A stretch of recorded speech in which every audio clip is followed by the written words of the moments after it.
ఇలా ఆలోచిస్తున్నారు. దేవుని పిల్లలు, దేవుని యొక్క భక్తులు ఎలా ఆలోచిస్తున్నారో తెలుసా?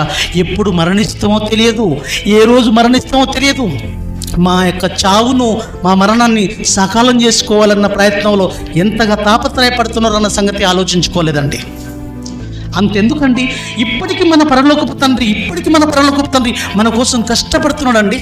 మన కోసం ఆయన కష్టపడకపోతే నేను ఈరోజు ఉండేది కాదు. ఈరోజు ఆరోగ్యంగా నేను ఉండేది కాదు. ఈరోజు ప్రకృతిలో ఇవన్నీ అనుభవించుకొని ఈరోజు నేను బతికేవాడిని కాదు. మన కన్న తండ్రి ఇప్పటికీ పని చేస్తున్నాడు కాబట్టి ఈరోజు ప్రకృతిలో ప్రతిదీ మనం అనుభవిస్తున్నాం. ఈరోజు మనం అన్నీ పొందుకోగలుగుతున్నాం అంటే కారణం మన పరలోకపు తండ్రి పని చేస్తున్నాం కాబట్టి మనం ఈరోజు సజీవ లెక్కలో ఉన్నాం. సూర్యుడు వచ్చాడు, భూమి తిరుగుతుంది. ఇవన్నీ సమస్తం సృష్టిలో, సకల చరచర సృష్టిలో అన్నీ ఈరోజు సక్రమంగా సవ్యంగా జరుగుతున్నాయంటే దీని వెనకాల మన పరలోకపు తండ్రి కష్టపడుతున్నాడు, పని చేస్తున్నాడు అన్న సంగతి మీకు తెలిస్తే ఒక్కసారి మీకు తండ్రి బాధ ఏంటో, తండ్రి ఎంతగా పిల్లలమైన మన కోసం కష్టపడుతున్నాడో ఒక్కసారి మీ కళ్ళతో మీరే చూడండి. ఇప్పటికీ మన తండ్రి కష్టపడుతున్నాడా?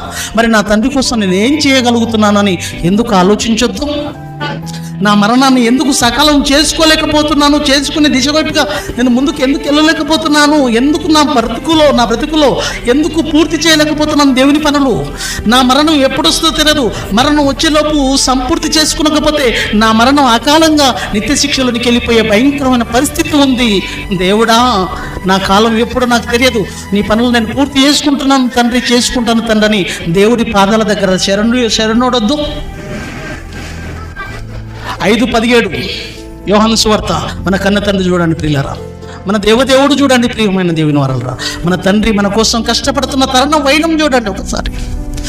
5:17 వచనం, యోహాను సువార్త 5:17 వచనం చూడండి తల్లి, మీ కళ్ళతో మీరు వినండి. అయితే యేసుక్రీస్తు ప్రభువారు అంటున్నాడు, యేసు నా తండ్రి ఇదివరకు పని చేయుచున్నాడు. వామ్మో, సృష్టి పుట్టినప్పటి నుంచి ఇదివరకు పని చేయుచున్నాడంటండి మన కన్న తండ్రి ఇంకా పని చేస్తూనే ఉన్నాడు మన కోసం. మరి మనం ఎవరి కోసం నాయన? ఎవరి కోసం? జాగ్రత్త పడవా?